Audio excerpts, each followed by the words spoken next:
Веќе известен период во Урбан блок зборуваме за науката, која се занимава со проучување на софтверските системи на биолошките организми. Тоа вклучува декодирање, зачувување, модулирање и пренесување на биолошки активни софтверски бази. И тоа во медицински цели.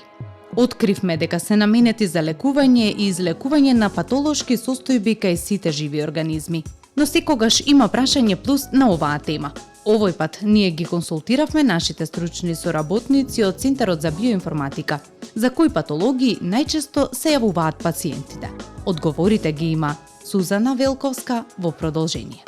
Кај нас, поточно во Центарот за биоинформатика, се јавуваат пациенти со најразлични патологии. Значи, третираме мноштво патологии, имаме големо искуство и секако одлични резултати. Значи, возраста воопшто не е битна, третираме од најмала до најголема возрастна граница. Најчесто пациентите се јавуваат со најразлични проблеми, меѓу кои проблеми со нервниот систем, понатака проблеми со несоница, со хроничен умор, проблеми со дишни патишта, проблеми со тенко и дебело црево, проблеми со коскен систем, мускули зглобови, кичма и така натаму. Се позачестени се пациентите деца за жал.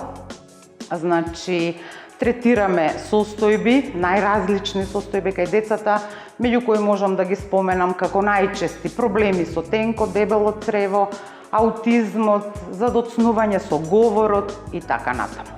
Исто така се јавуваат се почесто и пациенти со проблеми со срцето, односно нарушена срцева функција.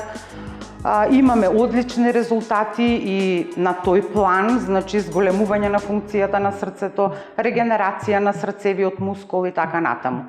Одлични резултати во последно време бележиме и со онколошките пациенти, што никако не смее да биде занемарено.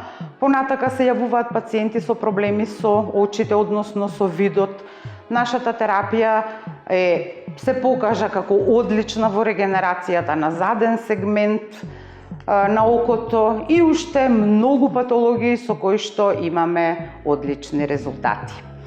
Во нашиот центар доаѓаат и пациенти без некое посебно заболување и без некој посебен проблем, пациенти што чисто сакаат да направат регенерација на своето тело, да се чувствуваат поодморени и така натаму. Реков, нашата терапија не е хемиска супстанца, не е таблетарна терапија, туку биоинформатичка персонализирана терапија, значи за секој пациент се подготвува посебна терапија согласно неговите индивидуални потреби и се разбира врз основа на неговата слика од скринингот. Терапијата се состои од микропроцесори, од кои што дел пациентите ги добиваат во стаклени ампули или шишенца, што ги полнат со обична негазирана, по можност флаширана вода, конзумираат од таа структурирана течност со мала кафена лажичка, така како што ќе биде дозирано секое од шишенцата. Понатака, останатиот дел од микропроцесорите ги користат со медицински фластер аплицирани на кожа. Значи, зависно од сликата, од скринингот, а секако и проблематиката што ја третираме кај секој пациент, можно е во терапијата да има микропроцесори што ќе треба да ги носи постојано, мислам на 24 часа. Можно е да има микропроцесори што ќе ги носи само преку ден додека е буден и активен.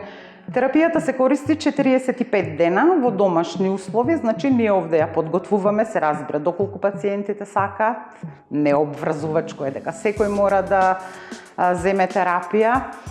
Во меѓувреме, во тој 45-дневен третман, правиме контролен скрининг по 20 дена од користењето на терапијата, значи имаме второ мерење, втора слика, на која што веќе јасно се гледа во кој правец оди регенерацијата, доколку сликата покаже сегменти каде што може би регенерацијата оди побавно или послабо, подготвуваме дополна на терапијата за по 45-тиот ден нели го постигнеме максималниот резултат. Со таа дополна и со тоа што веќе го користеле 20 дена продолжуваат пациентите до 45-тиот ден, Кога повторно правиме завршен скрининг, односно трето мерење, имаме трета слика со резултат, индивидуален се разбира, и на завршниот скрининг повторно следи анализа, односно споредба на сите три слики за да го сумираме резултатот од тој третман.